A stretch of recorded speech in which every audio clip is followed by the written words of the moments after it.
नमस्कार, वेदांत लोक में आपका स्वागत है। यह वीडियो लंका कांड का तीसरा भाग है। इसमें आप सुनेंगे युद्ध आरंभ, माल्यवान का रावण को समझाना, लक्ष्मण मेघनाद युद्ध, लक्ष्मण जी को शक्ति लगना, हनुमान जी का सुषेण वैद्य को लाना और संजीवनी के लिए जाना, काल नेमी रावण संवाद, मकरी उद्धार, काल नेमी उद्धार, भरत जी के बाण से हनुमान जी का मूर्छित होना, भरत हनुमान संवाद, श्री राम जी की प्रलाप लीला, हनुमान जी का लौटना, लक्ष्मण जी का उठ बैठना, रावण का कुंभकर्ण को जगाना, कुंभकर्ण का रावण को उपदेश और विभीषण कुंभकर्ण संवाद। युद्ध आरंभ। लंका में बड़ा भारी कोलाहल मच गया। अत्यंत अहंकारी रावण ने उसे सुनकर कहा, वानरों की ढिठाई तो देखो। यह कहते हुए हंसकर उसने राक्षसों की सेना बुलाई। बंदर काल की प्रेरणा से चले आए हैं। मेरे राक्षस सभी भूखे हैं। विधाता ने इन्हें घर बैठे भोजन भेज दिया। ऐसा कहकर वह बड़े जोर से ठहाका मारकर हंसा और बोला, हे वीरों, सब लोग चारों दिशाओं में जाओ और रीछ वानर सबको पकड़ पकड़ कर खाओ। शिवजी कहते हैं, हे उमा, रावण को ऐसा अभिमान था जैसे टिटहिरी पक्षी पैर ऊपर की ओर करके सोता है, मानो आकाश को थाम लेगा। आज्ञा मांगकर और हाथों में उत्तम भिंदीपाल, बरछी, तोमर, प्रचंड फरसे, शूल, दुधारी तलवार, परिध और पहाड़ों के टुकड़े लेकर राक्षस चले। जैसे मूर्ख मांसाहारी पक्षी लाल पत्थरों का समूह देखकर उस पर टूट पड़ते हैं, पत्थरों पर लगने से चोंच टूटने का दुख उन्हें नहीं सूझता, वैसे ही ये बेसमझ राक्षस दौड़े। अनेकों प्रकार के अस्त्र शस्त्र और धनुष बाण धारण किए करोड़ों बलवान और रणधीर राक्षस वीर परकोटे के कंगूरों पर चढ़ गए। वे परकोटे के कंगूरों पर कैसे शोभित हो रहे हैं, मानो सुमेरु के शिखरों पर बादल बैठे हों। ढोल और डंके आदि बज रहे हैं, जिनकी ध्वनि सुनकर योद्धाओं के मन में लड़ने का चाव होता है। अनगिनत नफीली और भेरी बज रही है, जिन्हें सुनकर कायरों के हृदय में दरारें पड़ जाती हैं। उन्होंने जाकर अत्यंत विशाल शरीर वाले महान योद्धा वानर और भालुओं के समूह देखे। देखा कि वे रीछ वानर दौड़ते हैं, ऊंची नीची विकट घाटियों को कुछ नहीं गिनते, पकड़कर पहाड़ों को फोड़कर रास्ता बना लेते हैं। करोड़ों योद्धा कटकटाते और गरजते हैं, दांतों से होठ काटते और खूब डपटते हैं। उधर रावण की और इधर श्री राम जी की दुहाई बोली जा रही है। जय जय जय की ध्वनि होते ही लड़ाई छिड़ गई। राक्षस पहाड़ों के ढेर शिखरों को फेंकते हैं। वानर कूदकर उन्हें पकड़ लेते हैं और वापस उन्हीं की ओर चलाते हैं। प्रचंड वानर और भालू पर्वतों के टुकड़े ले लेकर किले पर डालते हैं। वे झपटते हैं और राक्षसों के पैर पकड़कर उन्हें पृथ्वी पर पटक कर भाग चलते हैं और फिर ललकारते हैं। बहुत ही चंचल और बड़े तेजस्वी वानर भालू बड़ी फुर्ती से उछलकर किले पर चढ़ चढ़कर गए और जहाँ तहाँ महलों में घुसकर श्री राम जी का यश गाने लगे। फिर एक एक राक्षस को पकड़कर वे वानर भाग चले। ऊपर वे खुद और नीचे राक्षस योद्धा। इस प्रकार वे किले पर से धरती पर आ गिरते हैं। श्री राम जी के प्रताप से प्रबल वानरों के झुंड समूह के समूह राक्षस योद्धाओं को मसल रहे हैं। वानर फिर जहां तहां किले पर चढ़ गए और प्रताप में सूर्य के समान श्री रघुवीर की जय बोलने लगे। राक्षसों के झुंड वैसे ही भाग चले जैसे जोर की हवा चलने पर बादलों के समूह तितर बितर हो जाते हैं। लंका नगरी में बड़ा भारी हाहाकार मच गया। बालक, स्त्री और रोगी असमर्थता के कारण रोने लगे। सब मिलकर रावण को गालियां देने लगे कि राज्य करते हुए इसने मृत्यु को बुला लिया। रावण ने जब अपनी सेना का विचलित होना कानों से सुना, तब भागते हुए योद्धाओं को लौटाकर वह क्रोधित होकर बोला, मैं जिसे रण से पीठ देकर भागा हुआ अपने कानों से सुनूंगा, उसे स्वयं भयानक दुधारी तलवार से मारूंगा। मेरा सब कुछ खाया, भांति भांति के भोग किए और अब रणभूमि में प्राण प्यारे हो गए। रावण की कठोर वचन सुनकर सब वीर डर गए और लज्जित होकर क्रोध करके युद्ध के लिए लौट चले। रण में शत्रु के सम्मुख युद्ध करते हुए मरने में ही वीर की शोभा है, यह सोचकर तब उन्होंने प्राणों का लोभ छोड़ दिया।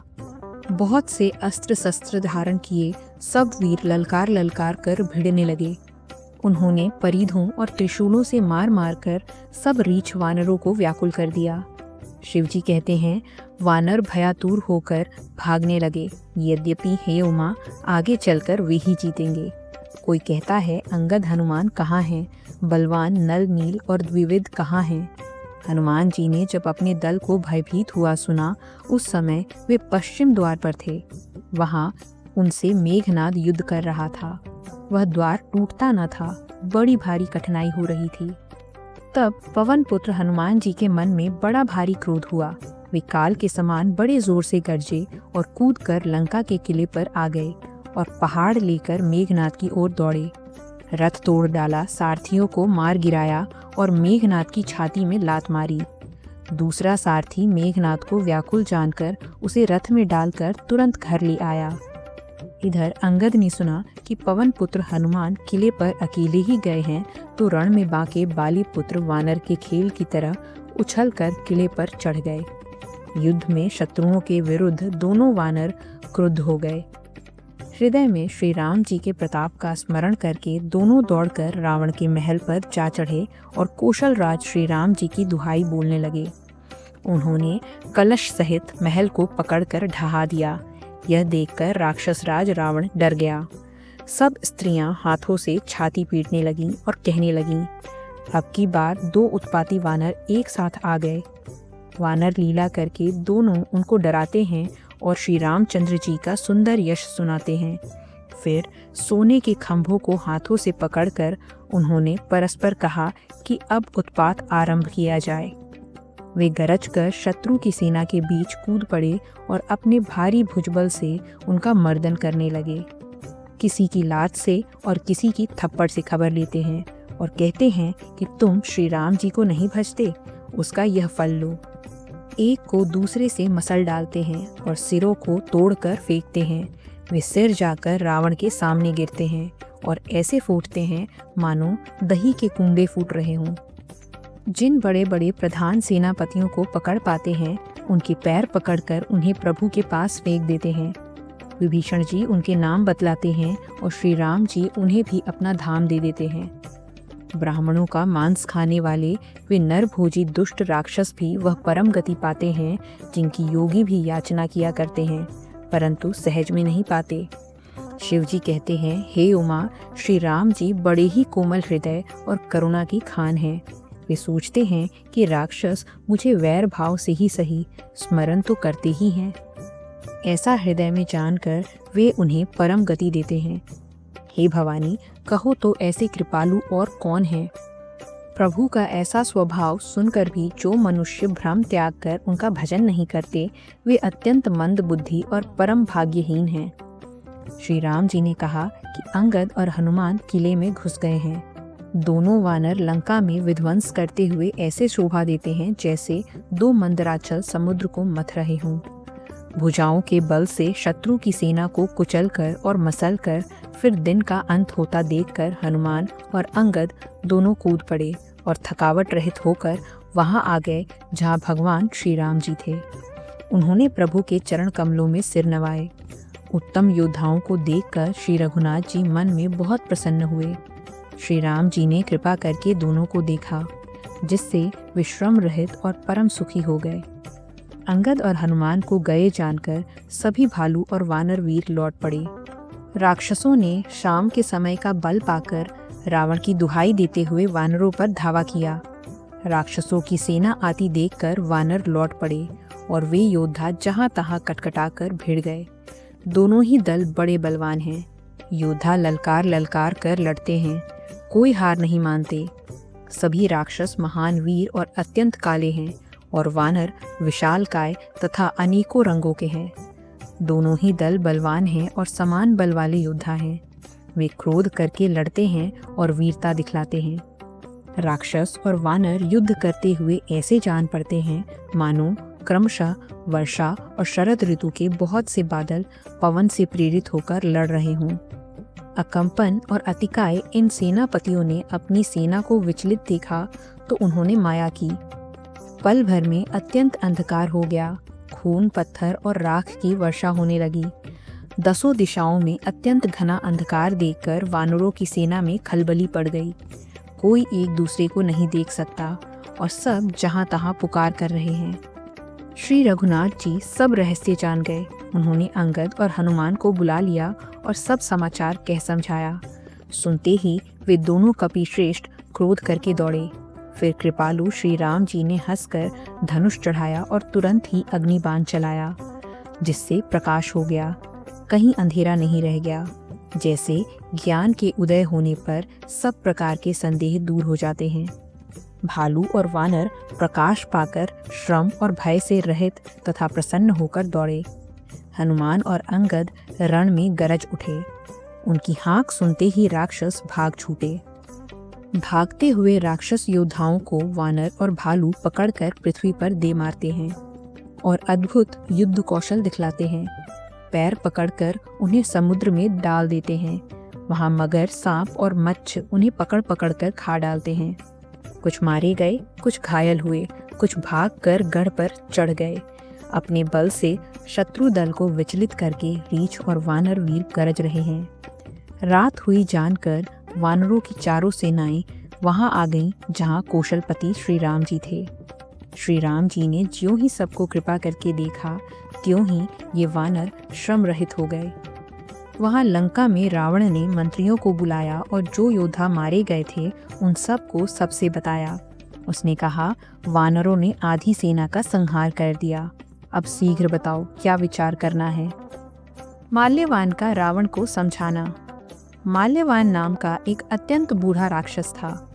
वह रावण का नाना और श्रेष्ठ मंत्री था।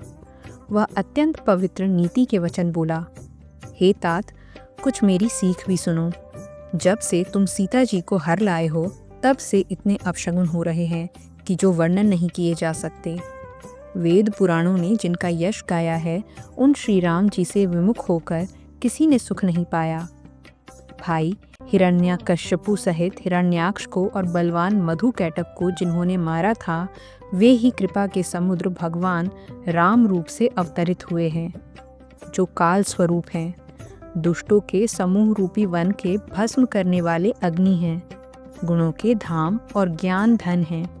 एवं शिव जी और ब्रह्मा जी भी जिनकी सेवा करते हैं, उनसे वैर कैसा। अतः वैर छोड़कर उन्हें जानकी जी दे दो और कृपा निधान परम स्नेही श्री राम जी का भजन करो। रावण को उसके वचन बाण के समान लगे। वह बोला, अरे अभागे, मुंह काला करके यहाँ से निकल जा। तू बूढ़ा हो गया है, नहीं तो तुझे मार ही डालता। अब मेरी आंखों को अपना मुंह न दिखला। रावण के ये वचन सुनकर उसने अपने मन में ऐसा अनुमान किया कि इसे कृपा निधान श्री राम जी अब मारना ही चाहते हैं। वह रावण को दुर्वचन कहता हुआ उठकर चला गया। तब मेघनाद क्रोधपूर्वक बोला, सवेरे मेरी करामात देखना, मैं बहुत कुछ करूँगा, थोड़ा क्या कहूँ। पुत्र के वचन सुनकर रावण को भरोसा आ गया। उसने प्रेम के साथ उसे गोद में बैठा लिया। विचार करते करते ही सवेरा हो गया। वानर फिर से चारों दरवाजों पर जा लगे। वानरों ने क्रोध करके किले को घेर लिया। नगर में बहुत ही कोलाहल मच गया। राक्षस बहुत तरह के अस्त्र शस्त्र धारण करके दौड़े और उन्होंने किले पर से पहाड़ों के शिखर ढहाए। उन्होंने पर्वतों के करोड़ों शिखर ढहाए। अनेक प्रकार से गोले चलने लगे। वे गोले ऐसे गहराते हैं जैसे वज्रपात हुआ हो और योद्धा ऐसे गरजते हैं मानो प्रलय काल के बादल हों। विकट वानर योद्धा भिड़ते हैं, कट जाते हैं, उनके शरीर जर्जर हो जाते हैं, तब भी वे हिम्मत नहीं हारते। वे पहाड़ उठाकर उसे किले पर फेंकते हैं। राक्षस जो जहाँ होते हैं वहीं मारे जाते हैं। अब सुनते हैं लक्ष्मण मेघनाद युद्ध और लक्ष्मण जी को शक्ति लगना। मेघनाद ने कानों से ऐसा सुना कि वानरों ने आकर फिर किले को घेर लिया है। तब वह वीर किले से उतरा और डंका बजाकर उनके सामने चला। मेघनाद ने पुकार कर कहा, समस्त लोकों में प्रसिद्ध धनुर्धर कौशलाधीश दोनों भाई कहाँ हैं? नल, नील, द्विविद, सुग्रीव और बल की सीमा अंगद और हनुमान कहाँ हैं? भाई से द्रोह करने वाला विभीषण कहाँ है? आज मैं सबको और उस दुष्ट को तो अवश्य ही मारूंगा। ऐसा कहकर उसने धनुष पर कठिन बाणों का संधान किया और अत्यंत क्रोध करके उसे कान तक खींचा। वह बाणों के समूह छोड़ने लगा, मानो बहुत से पंख वाले सांप दौड़े जा रहे हों। जहां तहां वानर गिरते दिखाई पड़ने लगे। उस समय कोई भी उसके सामने ना हो सका। रीछ वानर जहां तहां भाग चले, सबको युद्ध की इच्छा भूल गई। रणभूमि में ऐसा एक भी वानर या भालू नहीं दिखाई पड़ा जिसको उसने प्राण मात्र अवशेष न कर दिया हो। फिर उसने सबको 10-10 बाण मारे। वानर वीर पृथ्वी पर गिर पड़े। बलवान और धीर मेघनाद सिंह के समान नाद करके गरजने लगे। सारी सेना को व्याकुल देखकर पवन सुत हनुमान क्रोध करके ऐसे दौड़े मानो स्वयं काल दौड़ा आता हो। उन्होंने तुरंत एक बड़ा भारी पहाड़ उखाड़ लिया और बड़े ही क्रोध के साथ उसे मेघनाद पर छोड़ा। पहाड़ को आते देखकर वह आकाश में उड़ गया। उसके रथ, सारथी और घोड़े सब नष्ट हो गए। हनुमान जी उसे बार बार ललकारते हैं, पर वह निकट नहीं आता, क्योंकि वह उनके बल का मर्म जानता था। तब मेघनाद श्री रघुनाथ जी के पास गया और उसने उनके प्रति अनेकों प्रकार के दुर्वचनों का प्रयोग किया। फिर उसने उन पर अस्त्र शस्त्र तथा और सब हथियार चलाए। प्रभु ने खेल में ही सबको काटकर अलग कर दिया। श्री राम जी का प्रताप देखकर वह मूर्ख लज्जित हो गया और अनेकों प्रकार की माया करने लगा। जैसे कोई व्यक्ति छोटा सा सांप का बच्चा हाथ में लेकर गरुड़ को डरावे और उससे खेल करे। शिव जी और ब्रह्मा जी तक छोटे बड़े सभी जिनकी अत्यंत बलवान माया के वश में हैं, नीच बुद्धि निशाचर उनको अपनी माया दिखलाता है। आकाश में ऊंचे चढ़कर वह बहुत से अंगारे बरसाने लगा। पृथ्वी से जल की धाराएं प्रकट होने लगीं। अनेक प्रकार के पिशाच और पिशाचनियां नाच नाच कर मारो काटो की आवाज करने लगीं। वह कभी तो विष्ठा, पीप, खून, बाल और हड्डियां बरसाता था और कभी बहुत से पत्थर फेंक देता था। फिर उसने धूल बरसाकर ऐसा अंधेरा कर दिया कि अपना ही पसरा हुआ हाथ नहीं सूझता था। माया देखकर वानर अकुला उठे। वे सोचने लगे कि इस हिसाब से तो सबका मरण आ बना। यह कौतुक देखकर श्री राम जी मुस्कुराए। उन्होंने जान लिया कि सब वानर भयभीत हो गए हैं। तब श्री राम जी ने एक ही बाण से सारी माया काट डाली, जैसे सूर्य अंधकार के समूह को हर लेता है। तदनंतर उन्होंने कृपा भरी दृष्टि से वानर भालुओं की ओर देखा, जिससे वे ऐसे प्रबल हो गए कि रण में रोकने पर भी नहीं रुकते थे। श्री राम जी से आज्ञा मांगकर अंगद आदि वानरों के साथ हाथों में धनुष बाण लिए हुए श्री लक्ष्मण जी क्रोधित होकर चले। उनके लाल नेत्र हैं, चौड़ी छाती और विशाल भुजाएं हैं। हिमाचल पर्वत के समान उज्ज्वल शरीर कुछ ललाई लिए हुए है। इधर रावण ने भी बड़े बड़े योद्धा भेजे, जो अनेकों अस्त्र शस्त्र लेकर दौड़े। पर्वत, नख और वृक्ष रूपी हथियार धारण किए हुए वानर श्री रामचंद्र जी की जय पुकार कर दौड़े। वानर और राक्षस सब जोड़ी से जोड़ी भिड़ गए। इधर और उधर दोनों ओर जय की इच्छा कम न थी। वानर उनको घूंसों और लातों से मारते हैं, दांतों से काटते हैं। विजयशील वानर उन्हें मारकर फिर डांटते भी हैं, मारो मारो, पकड़ो पकड़ो, पकड़कर मार दो, सिर तोड़ दो और भुजाएं पकड़कर उखाड़ लो। नवों खंडों में ऐसी आवाज भर रही है। प्रचंड धड़ जहां तहां दौड़ रहे हैं। आकाश में देवतागण यह कौतुक देख रहे हैं। उन्हें कभी खेद होता है और कभी आनंद। खून गड्ढों में भर भर कर जम गया है और उस पर धूल उड़कर पड़ रही है। वह दृश्य ऐसा है मानो अंगारों के ढेरों पर राख छा रही हो। घायल वीर कैसे शोभित होते हैं, जैसे फूले हुए पलास के पेड़। लक्ष्मण और मेघनाद दोनों योद्धा अत्यंत क्रोध करके एक दूसरे से भिड़ते हैं। कोई किसी को जीत नहीं सकता। राक्षस माया करते हैं और अधर्म करते हैं। तब लक्ष्मण जी क्रोधित हुए और उन्होंने तुरंत उसके रथ को तोड़ डाला और सारथियों को मार दिया। लक्ष्मण जी उस पर अनेक प्रकार से प्रहार करने लगे। राक्षस के प्राण मात्र शेष रह गए। रावण पुत्र मेघनाद ने मन में अनुमान किया कि अब तो प्राण संकट आ गया, मेरे प्राण हर लेंगे ये। तब उसने वीर घातिनी शक्ति चलाई। वह तेज पूर्ण शक्ति लक्ष्मण जी की छाती में लगी। शक्ति के लगने से उन्हें मूर्छा आ गई। तब मेघनाद भय छोड़कर उनके पास चला गया। मेघनाद के समान अनगिनत योद्धा उन्हें उठा रहे हैं, परंतु जगत के आधार श्री शेष जी उनसे कैसे उठते। तब वे लजाकर चले गए। शिव जी कहते हैं, हे गिरिजे सुनो, प्रलय काल में जिन शेषनाग के क्रोध की अग्नि 14 भुवनों को तुरंत ही जला डालती है और देवता, मनुष्य तथा समस्त चराचर जीव जिनकी सेवा करते हैं, उनको संग्राम में कौन जीत सकता है। इस लीला को वही जान सकता है जिस पर श्री राम जी की कृपा हो। संध्या होने पर दोनों ओर की सेनाएं लौट पड़ीं। सेनापति अपनी अपनी सेनाएं संभालने लगे। व्यापक ब्रह्म अजेय संपूर्ण ब्रह्मांड के ईश्वर और करुणा की खान श्री रामचंद्र जी ने पूछा, लक्ष्मण कहाँ हैं? तब तक हनुमान उन्हें ले आए। छोटे भाई को इस दशा में देखकर प्रभु ने बहुत ही दुख माना। सुनते हैं हनुमान जी का सुषेण वैद्य को लाना एवं संजीवनी के लिए जाना, कालनेमी रावण संवाद, मकरी उद्धार और कालनेमी उद्धार। लक्ष्मण जी को शक्ति बाण लग गई और उन्हें देखकर श्री राम जी बहुत दुखी हुए। जामवन ने कहा, लंका में सुषेण वैद्य रहता है, उसे ले आने के लिए किसी को भेजा जाए। हनुमान जी छोटा रूप धर कर गए और सुषेण को उसके घर समेत तुरंत ही उठा लाए। सुषेण ने आकर श्री राम जी के चरणों में सिर नवाया। उसने पर्वत और औषधि का नाम बताया और कहा कि हे पवन पुत्र, औषधि लेने जाओ। श्री राम जी के चरण कमलों को हृदय में रखकर पवन पुत्र हनुमान जी, मैं अभी लिए आता हूँ, ऐसा कहकर चले। उधर एक गुप्तचर ने रावण को इस रहस्य की खबर दी। तब रावण कालनेमी के घर आया। रावण ने उसे सारा मर्म बतलाया। कालनेमी ने सुना और बार बार सिर पीटा। उसने कहा, तुम्हारे देखते देखते जिसने नगर जला डाला, उसका मार्ग कौन रोक सकता है। श्री रघुनाथ जी का भजन करके तुम अपना कल्याण करो। हे नाथ, झूठी बकवाद छोड़ दो।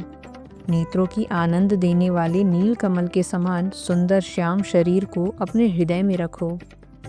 मैं, तू और ममता रूपी मूर्ता को त्याग दो। महामोह रूपी रात्रि में सो रहे हो, सो जाग उठो। जो काल रूपी सर्प का भी भक्षक है, कहीं स्वप्न में भी वह रण में जीता जा सकता है।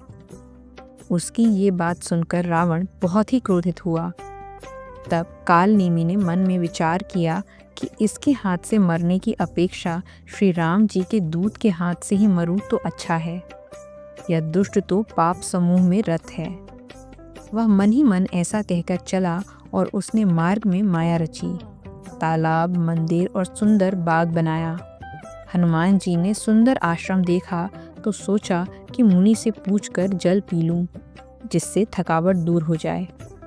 राक्षस वहां कपट से मुनि का वेश बनाए विराजमान था। वह मूर्ख अपनी माया से मायापति के दूत को मोहित करना चाहता था। मारुति ने उसके पास जाकर मस्तक नवाया। वह श्री राम जी के गुणों की कथा कहने लगा।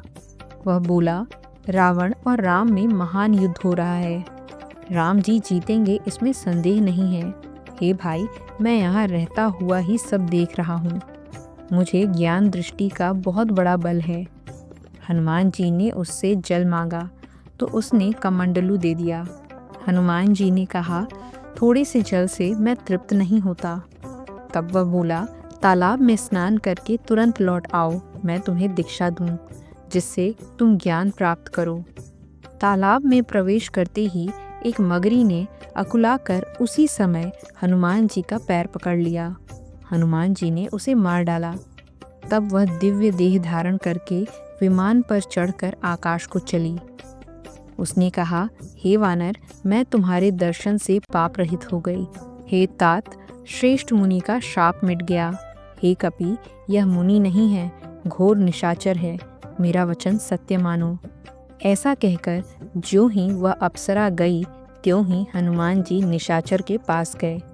हनुमान जी ने कहा, हे मुनि, पहले गुरु दक्षिणा ले लीजिए, पीछे आप मुझे मंत्र दीजिएगा। हनुमान जी ने उसके सिर को पूंछ में लपेटकर उसे पछाड़ दिया। मरते समय उसने अपना राक्षसी शरीर प्रकट किया। उसने राम राम कहकर प्राण छोड़े। उसके मुख से राम नाम का उच्चारण सुनकर हनुमान जी मन में हर्षित होकर चले। उन्होंने पर्वत को देखा पर औषधि को पहचान न सके। तब हनुमान जी ने एकदम से पर्वत को ही उखाड़ लिया। पर्वत लेकर हनुमान जी रात ही में आकाश मार्ग से दौड़ चले और अयोध्यापुरी के ऊपर पहुंच गए। सुनते हैं भरत जी के बाण से हनुमान जी का मूर्छित होना और भरत हनुमान संवाद। भरत जी ने आकाश में अत्यंत विशाल स्वरूप देखा। तब मन में अनुमान किया कि यह कोई राक्षस है। उन्होंने कान तक धनुष को खींचकर बिना फल वाला एक बाण मारा। बाण लगते ही हनुमान जी राम राम रघुपति का उच्चारण करते हुए मूर्छित होकर पृथ्वी पर गिर पड़े। प्रिय वचन राम नाम सुनकर भरत जी उठकर दौड़े और बड़ी उतावली से हनुमान जी के पास पहुंचे।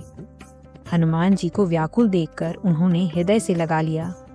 बहुत तरह से जगाया पर वे जागते न थे। तब भरत जी का मुख उदास हो गया। वे मन में बड़े दुखी हुए और नेत्रों में विषाद के आंसुओं का जल भर गया। वे बोले, जिस विधाता ने मुझे श्री राम से विमुख किया उसी ने फिर से यह भयानक दुख भी दिया।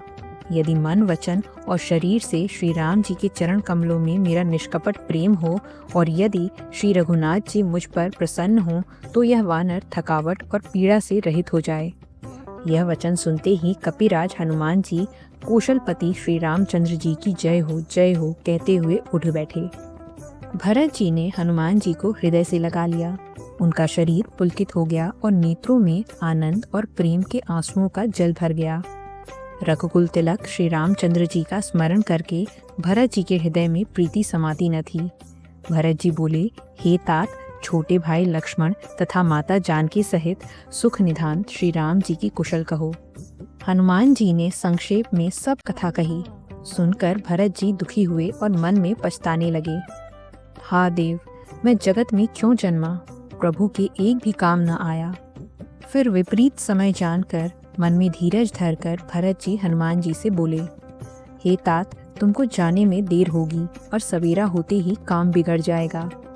अतः तुम पर्वत सहित मेरे बाण पर चढ़ जाओ। मैं तुमको वहां भेज दूं जहां कृपा के धाम श्री राम जी हैं।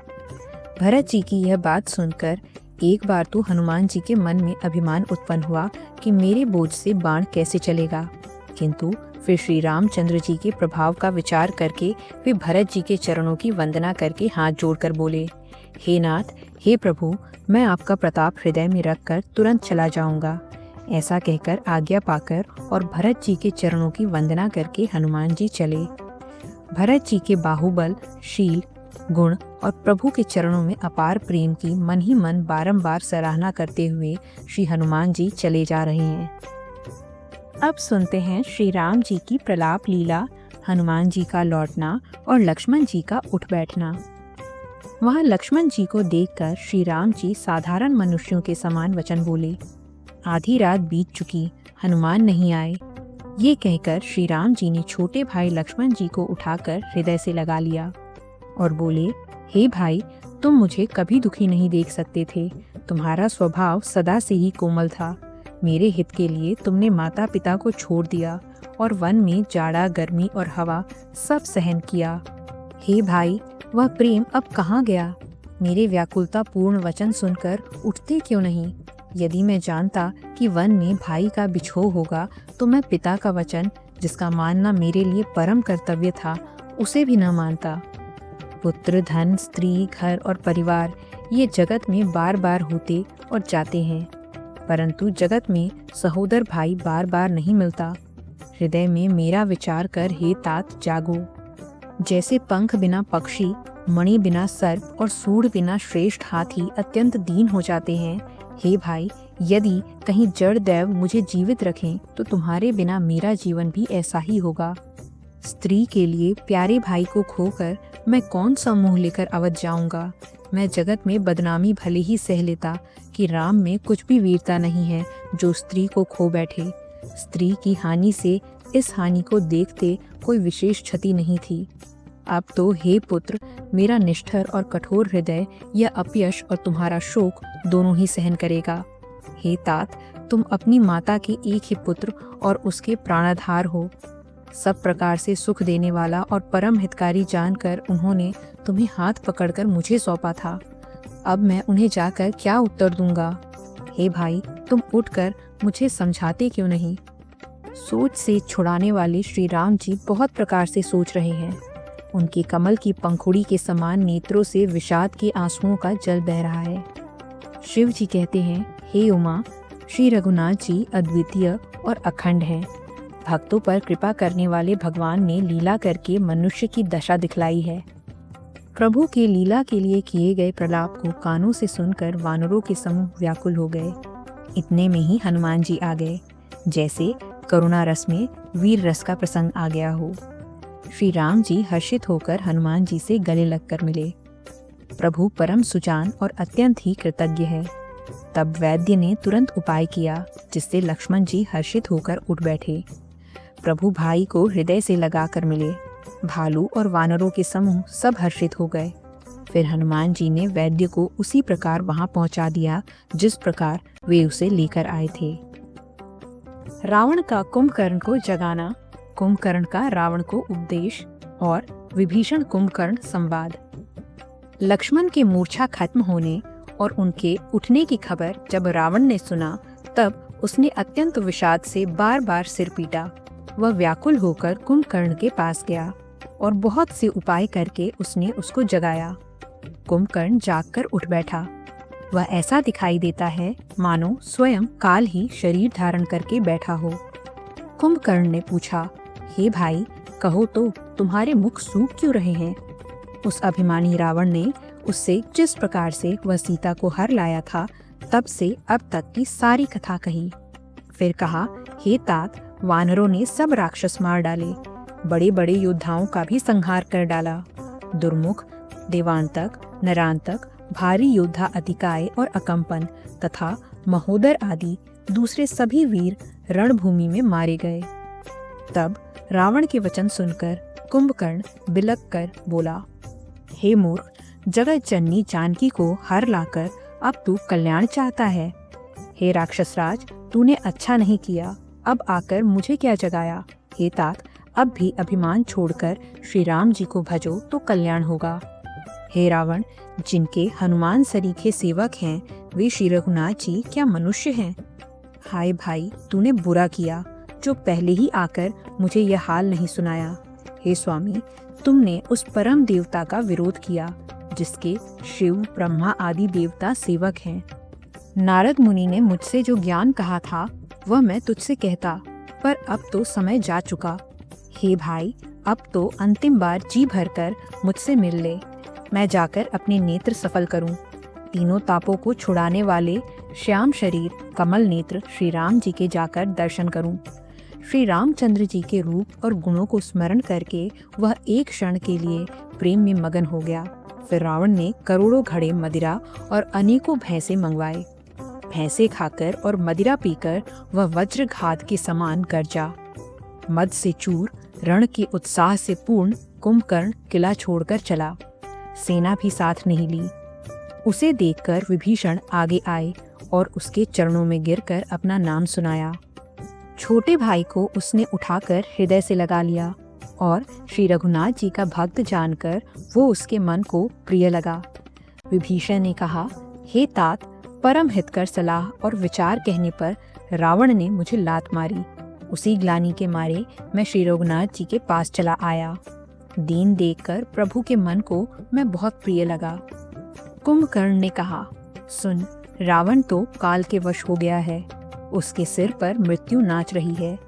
वह क्या अब उत्तम शिक्षा मान सकता है? हे विभीषण, तू धन्य है, धन्य है। तू तो राक्षस कुल का भूषण हो गया। हे भाई, तूने अपने कुल को उज्जवल कर दिया, जो शोभा और सुख के समुद्र श्री राम जी को भजा। मन, वचन और कर्म से कपट छोड़कर रणधीर श्री राम जी का भजन करना। हे भाई, मैं काल के वश हो गया हूँ, मुझे अपना पराया नहीं सूझता, इसलिए अब तुम जाओ। भाई के वचन सुनकर विभीषण लौट गए और वहां गए जहां श्री रामचंद्र जी थे। और यहीं पर लंका कांड का तीसरा भाग समाप्त होता है। धन्यवाद हमारे साथ बने रहने के लिए। अगर आप ऐसी कथाएं पसंद करते हैं तो वेदांत लोक को ज़रूर सब्सक्राइब करें। वीडियो को लाइक करें और अपने विचार कमेंट में साझा करें। जय श्री राम।